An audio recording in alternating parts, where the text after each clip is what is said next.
Hi everyone, good day. In this video, I'll be teaching you how to play Unturned with friends.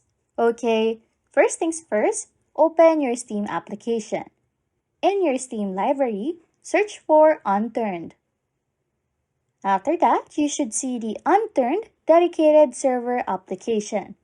If you haven't already installed the Unturned dedicated server, install it from your library, and it's about 1.5 GB in size.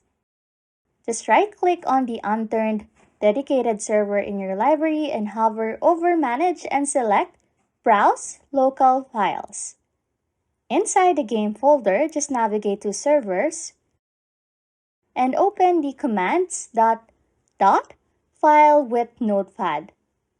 After this, just right-click Open with and choose Notepad.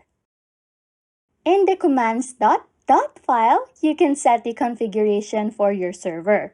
For example, add a line with the server name using the format name, server name, specify the map using the format map name. Then save the file after making your changes.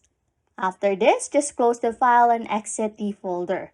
In your Steam library, launch the Unturned dedicated server and wait for the dedicated server to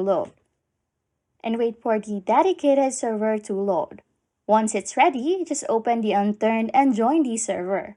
You and your friends can now play Unturned on the dedicated server you have set up. Anyways, if you like content like this, don't forget to subscribe to this channel or comment down below any tutorials you want us to make, so we can help you. And that's it. You can now play Unturned with friends. Thanks for watching and happy scrolling.